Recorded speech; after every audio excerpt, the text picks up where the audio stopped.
Account തുടങ്ങി at least 7 days എങ്കിലും continuous ആയി എന്ത് പോസ്റ്റ് ചെയ്യണം, അതിന് എന്താണ് എൻ്റെ കണ്ടന്റ് എന്ന് വ്യക്തമായി പ്ലാൻ ചെയ്തിട്ടുണ്ടാവണം. അതിലെ ഇമ്പോർട്ടൻ്റ് വൺ ആണ് സ്ക്രിപ്റ്റിംഗ്.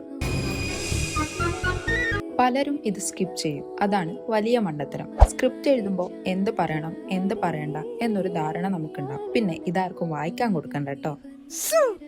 സ്ക്രിപ്റ്റിങ്ങിനെ കുറിച്ച് ധാരണ വേണമെങ്കിൽ കമന്റ് ചെയ്താൽ മതി, ഞാൻ ഒരു ഗൈഡ് അയച്ചുതരാം. റിലേറ്റബിൾ കണ്ടന്റ് ചെയ്യുന്നതാണ് ബെറ്റർ, അതായത് മറ്റുള്ളവർക്ക് റിലേറ്റ് ചെയ്യാൻ പറ്റുന്നത്. അത് വോയിസ് ഓവറിലൂടെ ആവുമ്പോൾ അത്രയും നല്ലത്. നെക്സ്റ്റ്, നിങ്ങൾ ഒരിക്കലും നിങ്ങളെ കണ്ടന്റിനെ മറ്റുള്ളവരുമായി കമ്പയർ ചെയ്യരുത്. അതായത് നിങ്ങളുടെ കണ്ടന്റിനും എഡിറ്റിങ്ങിനും സംസാരത്തിനും നിങ്ങളുടേതായ ഒരു സ്റ്റൈൽ ഉണ്ടാവും. അത് മറ്റൊരാളുടെ പോലെ ഇമിറ്റേറ്റ് ചെയ്യാൻ ശ്രമിച്ചാൽ നിങ്ങളുടെ ക്രിയേറ്റിവിറ്റിയും ഐഡന്റിറ്റിയുമാണ് ഇല്ലാണ്ടാവുന്നത്. സിമ്പിൾ ആയി പറഞ്ഞാൽ, മറ്റൊരാൾ ഒരു ഡ്രസ്സ് ഇട്ട് കാണുമ്പോൾ വാവ് എന്തൊരു ഭംഗിയാന്ന് തോന്നും, ബട്ട് ആ ഡ്രസ്സ് നമ്മൾ ഇടുവോ എന്നതിലാണ് കാര്യം. അതുപോലെ തന്നെയാണ് ഇതും. Don't compare your self. ബാക്കി നാളെ പറയാം.